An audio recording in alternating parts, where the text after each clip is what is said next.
You've been sold the lie of unconditional love your entire life. Disney sold it to you, your parents sold it to you, and your spiritual institutions most definitely sold it to you. But is it real? No, because in reality, love is conditional. We just don't like saying it out loud.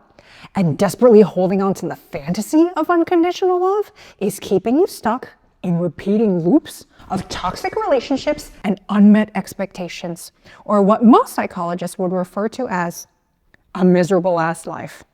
So let's pull back the curtain and examine these 3 case studies from the dumpster fire called My Life. Because love isn't a fairy tale. It's actually a contract with a ton of fine print, which is why you must understand the terms and conditions before signing. Our first stop, case study number 1, a stunning island off the coast of Greece, the wreckage site of a past breakup, where the myth of unconditional love went to die. I'm all dressed up, dining al fresco at an upscale restaurant overlooking the Ionian Sea. My then partner and I had arrived by motorcycle, the same motorcycle we had been using to explore the island all day. Sounds heavenly, right? But what good is paradise when it reeks of dead relationship? The day had been miserable. The entire trip had been miserable. And the last time either of us had spoken in the last 20 minutes was to the waiter. My then boyfriend just says it. I don't love you anymore. Oh, my stomach drops and I feel sick. Like I want to throw up everything I had ever eaten in my entire life. Great way to lose weight, by the way, going through a breakup. Now I don't even want to touch that perfectly fried calamari. This was back when I still believed in unconditional love. That if you just loved each other enough, that somehow love would conquer all. All ability to manage conflict, all emotional maturity, all communication styles. But that isn't real. That song, All You Need Is Love, not only is it wrong, it's fucking delusional. You need way more than just love. A sustainable relationship is contingent upon a mutual positive ratio of give and take. And that ratio better be pretty damn high to work long term. The truth was that neither of us were meeting each other's needs. I couldn't be who he needed me to be, and he couldn't be who I needed him to be. And because neither of us were meeting our unspoken but very real expectations of the deal, the contract was now null and void. Okay, contracts exist in romantic relationships, but surely not in all of them. Let's take a look at the relationship we've been told is unconditional from the start. The one between parent and child. Our next stop, case study number 2, the floral section of the grocery store on Mother's Day. The annual ritual site for the show that is Familial Love. And watch your 6, you could get shanked in there. It's Mother's Day at the store, and I see row after row of empty flower buckets. And the little that's left look like broken little broccoli. The stench of desperation is palpable. It's an interesting mix of terror and relief, like when you make it to the toilet right before you shit yourself.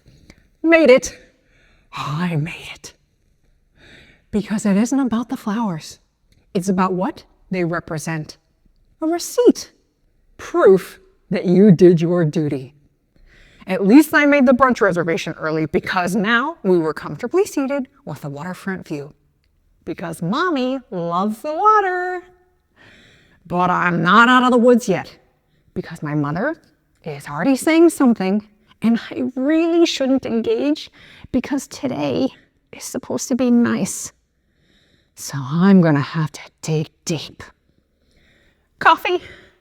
I'm gonna need more coffee. Because if you're not gonna do the whole song and dance, the horse and pony show for the 3-ring circus that is Mother's Day, then how could your mother possibly know that you loved her? She can't, so you have to do it. Because if you don't, mommy would be unhappy. And in my family, my unpaid job since I was a kid was to make sure mommy was happy. So here's some dead flowers and a fancy-ass brunch to prove that I love my mommy. Because nothing says I love you quite like codependency. Do I sound a wee bit resentful? Yeah, fair point. So why don't I just stop? Skip out on the whole show, stay at home, and do something productive, like clean my toilet. Because trust me when I say that I've done the math, and the cost of breaching terms on my obligations is high. And I don't want the wheels on this bus to come off. That would be worse. And I don't really have the bandwidth right now to deal with worse. So mommy gets her special Mother's Day brunch, and I get to avoid worse. Win-win. Okay, so clearly even family comes with some fine print. But where did we learn to blindly sign these contracts to begin with? For that, let's go back to the source. Our next stop, case study number 3, the bushes outside my childhood church on Sunday morning. Ground zero for the ad campaign promoting unconditional love. Hey, Jesus loves you. That'll be 10%. Just put it in the bowl. I'm playing in the overgrown bushes on the side of my childhood church, and instead of sitting inside attending services, I'm outside playing Bridge to Terabithia. I'm walking over the folding chair, standing in as my magical bridge, when a fellow churchgoer, a child, spots me. She huffs over. What are you doing out here? Ditching is wrong. If you don't go back inside, I'm gonna tell. Clearly a future Karen. And I feel my face getting hot. Yeah, there's some embarrassment, but it's not just that. It's anger and disappointment. Like when your parents tell you you're going to Disneyland, but you're actually going to the dentist. Isn't it the church that preaches unconditional love? And yet here I was getting policed by a child. A narc. All because I wasn't playing by the unspoken rules. Fall in line, play your part, contribute, and you're in. Conform! And in exchange for your compliance, you get to belong. And when you belong, you get the support and resources of the group.